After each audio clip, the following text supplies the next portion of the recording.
It is still tragically sometimes assumed that the best way to cheer someone up is to tell them that everything will be all right, to intimate that life is essentially a pleasant process in which happiness is no mirage and human fulfillment a real possibility. However, we need only read a few pages of the book known as The Pensée by the great French 17th century philosopher Blaise Pascal to appreciate how entirely misguided this approach must be, because Pascal pulls off the feat of being both one of the most pessimistic figures in Western thought and simultaneously one of the most cheering. The combination seems typical. The darkest thinkers can, paradoxically, often be the ones who best lift our mood. Pascal was born in Auvergne in central France in June 1623, and from the earliest days learned to look at the glass of life as half empty. His mother died when he was 3, he had few friends, he was a hunchback, and he was always ill. Luckily, he was recognized from an early age, and by more than just his proud family, to be a genius. By 12, he'd worked out the first 32 propositions of Euclid. He went on to invent the mathematics of probability. He measured atmospheric pressure, constructed a calculating machine, and designed Paris's first omnibus. Then, at the age of 36, ill health forced him to set aside plans for further scientific exploration, and led him to write a brilliant, intensely pessimistic series of aphorisms in defense of Christian belief, which became known as the Pensée, the book for which we today chiefly remember and revere him. The purpose of the book was to convert readers to God, and Pascal felt the best way to do this was to evoke everything that was terrible about life. Having fully considered the misery of the human condition, he assumed his readers would then instantly turn for salvation to the Catholic Church. Unfortunately for Pascal, very few modern readers now follow the Pensée like this. The first part of the book, listing what's wrong with life, has always proved far more popular than the second, which suggests what's so right with God. Pascal begins by telling us that earthly happiness is an illusion, but he's especially keen to point out how much we hate being on our own, thinking and exploring our own condition. Pascal is perhaps best known for this aphorism of genius. Tout le malheur des hommes vient d'une seule chose, qui est de ne pas savoir demeurer en repos dans une chambre. All of man's unhappiness comes from his inability to stay peacefully alone in his room. This aphorism should be written in large letters in the departure lounges of all the world's airports. Pascal's charm lies in his bitterness and tart cynicism. People will do anything rather than consider their dreadful reality, he thinks.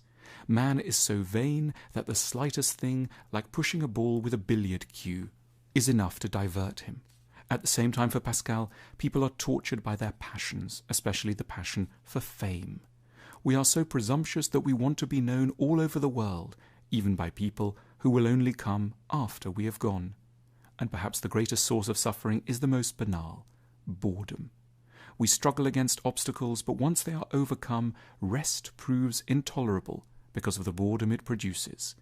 Pascal's bitter conclusion: what is man? A nothing compared to the infinite. Pascal misses no opportunities to confront his readers with evidence of mankind's resolutely deviant, pitiful, and unworthy nature. In constantly seductive classical French, he informs us that happiness is an illusion. Anyone who does not see the vanity of the world is very vain himself, that misery is the norm. If our condition were truly happy, we shouldn't need to divert ourselves from thinking about it. That true love is a chimera. How hollow and foul is the heart of man. That we are as thin-skinned as we are vain. A trifle consoles us because a trifle upsets us. That even the strongest among us are rendered helpless by the countless diseases to which we're vulnerable. Flies are so mighty that they can paralyze our minds and eat up our bodies. That all worldly institutions are corrupt. Nothing is surer than that people will be weak. And finally, that we are absurdly prone to overestimate our own importance. How many kingdoms know nothing of us? The very best we may hope to do in these circumstances, Pascal suggests, is to face the desperate facts of our situation head-on. Man's greatness comes from knowing he is wretched. Given the tone, it comes as a real surprise to discover that reading Pascal is not at all the depressing experience one might have presumed. The work is consoling, heartwarming, and even at times pretty hilarious. For those teetering on the verge of despair, there can paradoxically be no finer book to turn to than one which seeks to grind man's every last hope into the dust. The Pensée, far more than any saccharine volume touting inner beauty, positive thinking, or the realization of hidden potential, has the power to coax the suicidal off the ledge of a high parapet. If Pascal's pessimism can so effectively console us, it's because we're usually cast into gloom not so much by negativity as by hope. It's hope with regard to our careers, our love lives, our children, our politicians, our planet, that's primarily to blame for angering and then embittering us. The incompatibility between the size of our aspirations and the mean reality of our condition generates the violent disappointments which torture our days and etch themselves in lines of acrimony across our faces. We should honour Pascal and the long line of Christian pessimists to which he belongs for doing us the great favour of publicly and elegantly rehearsing the facts of our rather sinful and pitiful state. Reading Pascal reminds us that the secular are, at this moment in history, a great deal more optimistic than the religious, something of an irony given the frequency with which the latter have been derided by the former for their apparent naivety. It's the secular whose longing for perfection has grown so intense as to lead them to imagine that paradise might be realized on this earth after just a few more years of financial growth and medical research.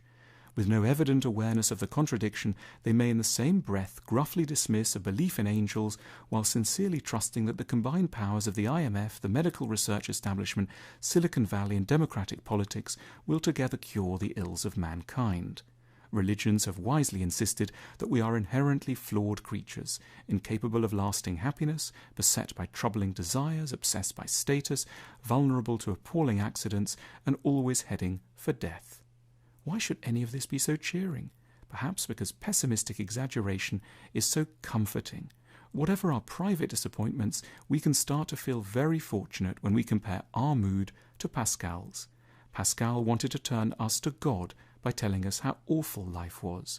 But by sharing his pessimistic analyses, he ironically strengthens us to face the trouble of our own lives on this earth with greater courage, forbearance, and occasional humour.